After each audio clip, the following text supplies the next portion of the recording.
What is up mga play? At nandito tayo ngayon sa may Caltex, dito sa may SLEX, going northbound papunta Manila, and presenting to you guys the 2022 Suzuki GSX-S 1000 GT.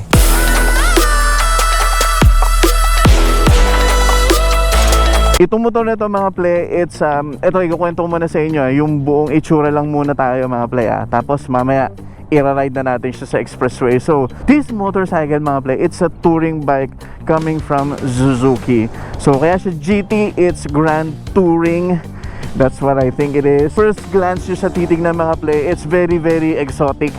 Kung titignan nyo, ito, the design, yung aesthetics niya, it's brand new mga play. Para sa akin it's brand new. Plus projector headlights, tapos may daytime running light tayo, ito, tapos may Gen 1 ZX sticker tayo. Meron tayong visor which is not adjustable pero it's okay. Yung mga side mirrors natin parang wing yung dating niya, no? Parang siyang pakpak, di ba? Parang pakpak yung dating niya. So for me, this design is quite good for me kasi parang may pagka-mecha yung dating niya Plus yung disc natin, dual disc brake, Brembo calipers, and then syempre disc brake din sa likod. Do yung brake na sa likod, it's Nissin, and it's a dual ABS mga play. Kung mapapansin nyo yung makina, kung may mga nanonood dito na dati nang nagsusuzuki or familiar sa GSX-S series, well guess what? They have the same engine na ginamit nila, and I think it's from the 2005 GSX-S 1000. Yun yung pagkakasabi ni Jason Two Wheels nung pinanood ko yung content niya about this bike, which is very good. Tapos yung frame niya, kung mapapansin nyo, is a trellis frame, lightweight, at meron siyang option dito if you want to have your saddle bag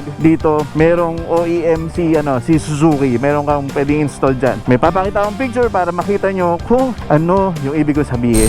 Height check lang tayo mga play sa GSX-S 1000 GT na ginamit ko. Ang height ko ay 5'6", at sa makikita mo ngayon mga play, dalawang pa ako, ibababa ko, ayan. Very relax yung pa ako na dalawa ang nakababa na ganyan. Pero kung gusto naman natin na lapat, ayan, 1 foot down, talagang nakalapat yung pa ako sa sahig, kaya very steady. Kaya ito for your reference mga play, kung suma-check ang ating height dito sa bike. It's a 1000cc bike mga play. At tingnan nyo naman, ang pogi. Tapos yung handlebar niya, it's really made for touring. Tapos yung inverted fork, adjustable, though it's manual. Yung shock niya sa likod, preload, adjustable. Ayun, kung mapapansin nyo, yung upuan niya, yung upuan niya is similar to to the Honda CB1000R. Hindi ganun ka-comfy at hindi rin naman siya ganun katigas. Pero sa totoo lang mga play, from my experience, kasi ito yung ginamit ko, yung Mindanao tour kami together with Evo All Stars, hindi ako nangalay sa motor na to. Since it's a touring bike, it's designed talaga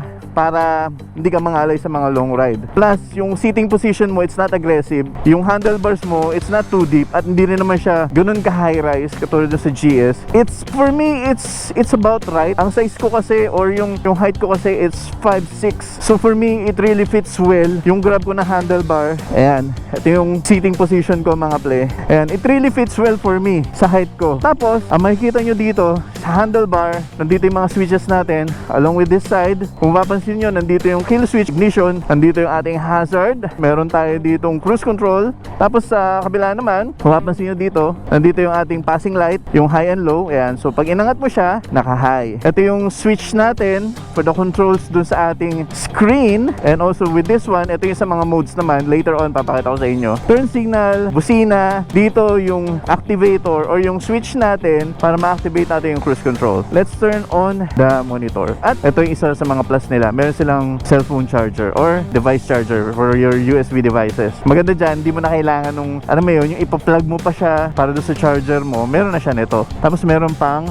waterproof na rubber cap para hindi mabasa while you're riding. Papansin nyo yan, naka-activate na yung hazard natin. Kasi binuksan ko obviously. Ang gusto ko dito mga play, kasi once na meron kang 1000cc bike, majority talaga, walang fuel gauge. Kung wala namang fuel gauge, minsan wala namang gear indicator. Ito meron tayong fuel gauge, meron tayong tachometer, speedometer, meron tayong odometer, ayan.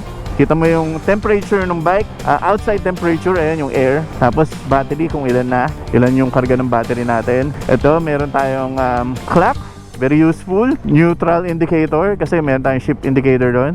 Meron tayong ABS, traction control, This one, mga ple, papakita ko sa inyo Itong traction control, meron siyang 5 levels. Usually kapag nasa ganito ako, expressway, naka 3 ako. Yung iba 2 pero ako 3. Pero sa tingin ko yung 3 okay na sa akin. And this one, ito yung driving mode. Meron tayong A, B, and C. So, yung A, B, and C na yun, all can deliver the power of the bike. Nasa throttle response lang talaga siya. Usually, yung letter C, ginagamit ko kapag umuulan. Like, nung umulan sa Mindanao, naka C mode ako. B mode, kapag nagra-ride ako sa city, medyo traffic, so medyo slower response. And then, pag expressway, naka A mode ako. So, quick response yung throttle natin, mas ma-achieve agad natin yung gusto nating cruising speed or yung gusto nating speed in particular. Ito, I think this is the quick shifter, yung on and off na yan. So, let's try to turn it off. Ayun, tama. Quick shift. Ayan. Kasi, mga ple, ito naka-quick shift na. Itong motorsiklo na to. At ang motor na to, mga ple, ang masasabi ko lang, para siyang automatic na kotse na ginawang motor. Itong GSX-S 1000 GT na to. Yun yung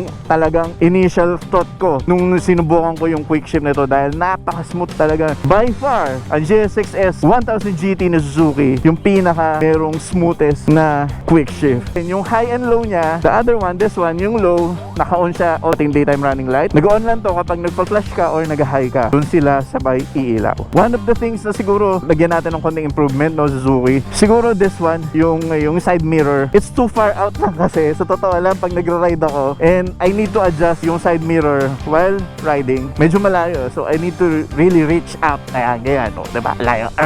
Pero hindi, yun lang masasabi ko. It would be better, no? What can I say with the bike? By far and by my experience, it's really, really good. Kaya abangan nyo yung content ko, yung nag-ride kami ng Evo All Stars sa Mindanao. Papakita ko sa inyo doon yung ride namin. Talagang ansaya nung ride doon. Iba yung atmosphere, iba yung kalsada, iba yung tao. Basta play, yung Mindanao ride, it's different, it's fun. Grabe, kung ano man yung naisip nyo about Mindanao na delikado dyan.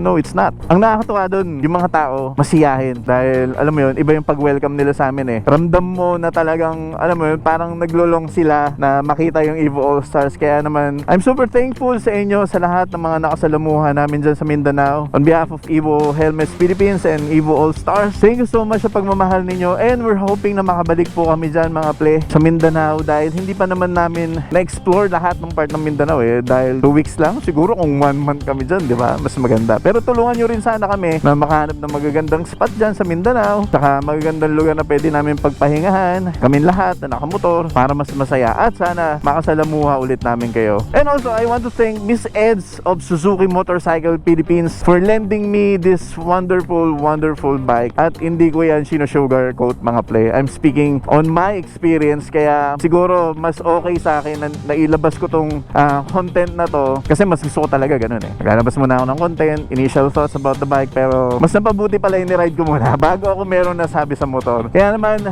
I'm super excited talaga na may ride ulito ng long ride. Sana sa susunod ito pa rin yung gamit ko. Miss Ed, help me out.